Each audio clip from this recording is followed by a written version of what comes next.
kebun terong.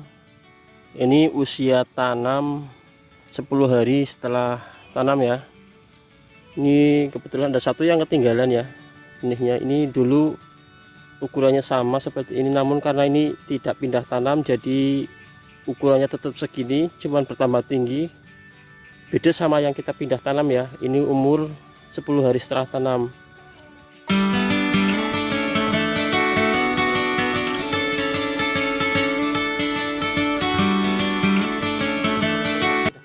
Ini waktu sama umurnya, namun karena ini tidak pindah tanam jadi ini masih tetap kerdil ya, karena kekurangan nutrisi ya. Inilah bedanya ya kalau kita pindah tanam benih dengan yang tidak pindah tanam ya. Kalau yang kita pindah tanam nanti dia akan subur karena dia mendapatkan nutrisi yang lebih ya dari tanah yang baru ya.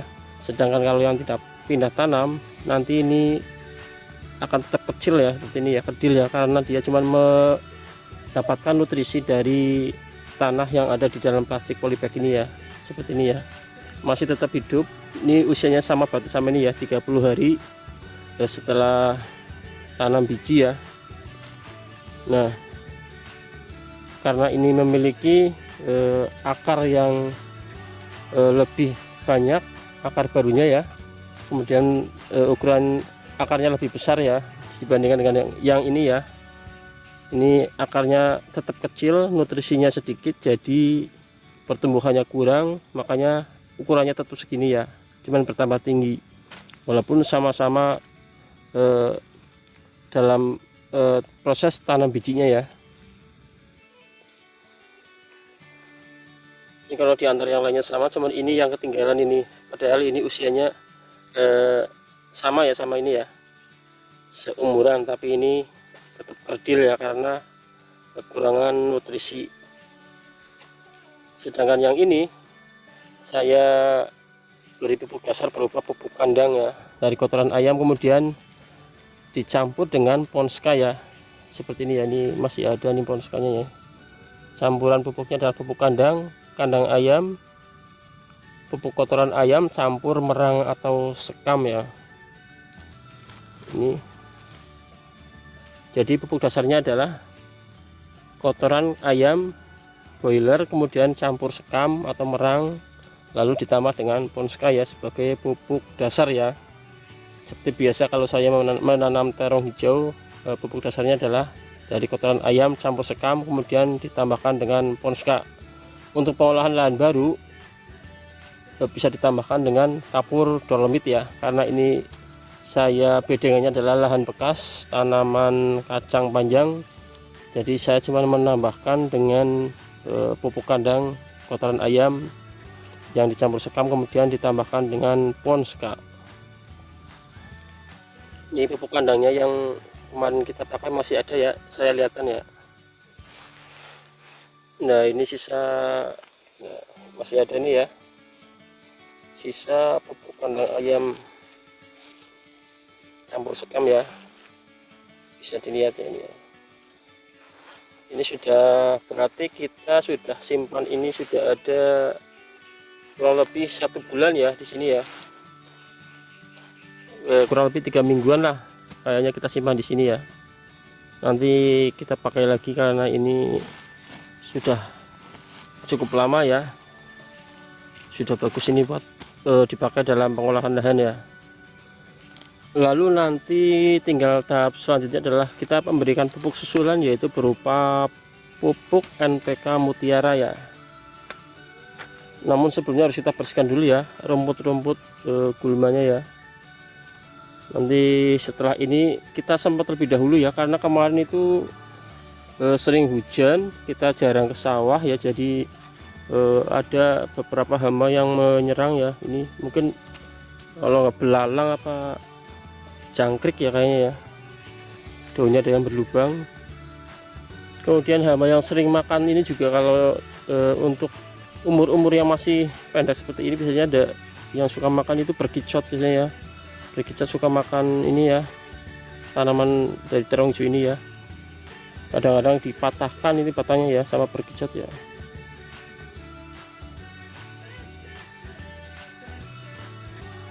untuk pemberian pupuk NPK Mutiaranya 10 hari setelah tanam, karena ini dalam proses pertumbuhan ya, dan juga perkembangan akar ya. Jadi kita tambahkan NPK Mutiara ya. Untuk yang ingin lihat hasil tanam terong hijau saya yang bisa tinggi 1,5 meter, bisa dilihat di video saya ya, yang judulnya itu tanam terong hijau tingginya 150 cm ya, atau 1,5 meter ya.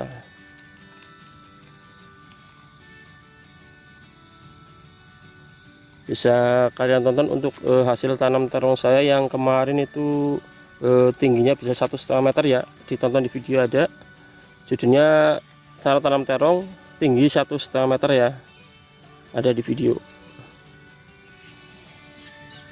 Jadi sebenarnya untuk tanam terong hijau ini tidak terlalu sulit, namun kita perlu memperhatikan ya beberapa hal seperti pemberian pupuk dasar, kemudian pupuk susulan, kemudian untuk tahap perawatan ya. Yang paling penting yaitu kita harus bisa menanggulangi hama dari terong hijau ya, yang biasanya itu penyebabnya adalah seperti oteng-oteng ya, ada juga ulat. Biasanya itu oteng-oteng sama ulat. Kalau kebul mungkin jarang ya, karena yang paling suka ini biasanya oteng-oteng sama ulat, apalagi di masa pertumbuhan ya. Jangan sampai kita kedatangan hama itu ya, nanti pertumbuhannya kurang bagus, jadi terongnya kurang subur ya.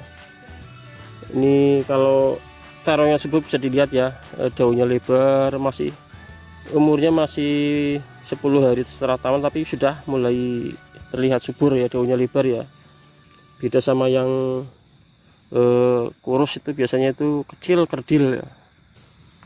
Seperti ini ya, ukurannya kerdil ya, karena kekurangan nutrisi tanaman ya. Jadi tidak punya cadangan makanan, kemudian jadi dia cuman tinggi tapi kecil, daunnya juga sempit ya, daunnya kecil ya. Beda sama yang subur ya, kalau yang subur daunnya lebar seperti ini. Ukurannya mungkin tingginya sama, tapi lebih subur, batangnya lebih besar ini ya, daunnya lebih lebar. Nanti kita semprot, habis itu kita beri pupuk susulan ya, NPK Mutiara. Namun biasanya untuk perawatan kita menggunakan pestisida, yaitu provider untuk membasmi oteng-oteng, karena biasanya ini namanya adalah oteng-oteng kalau ya terong hijau ya, pemakan daun dan juga bunga.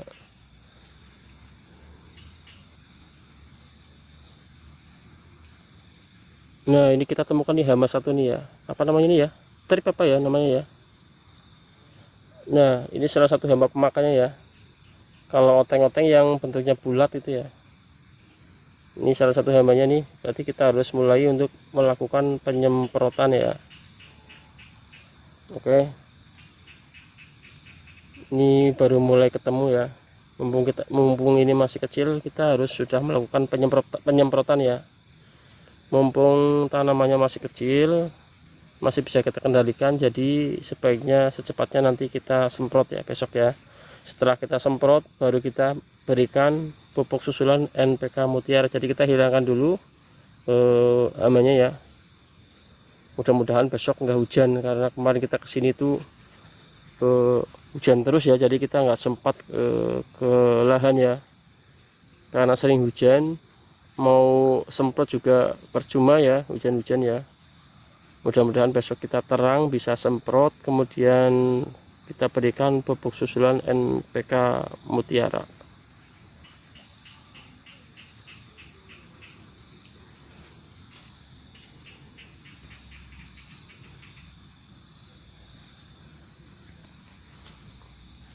Oke, sampai jumpa lagi di video selanjutnya ya.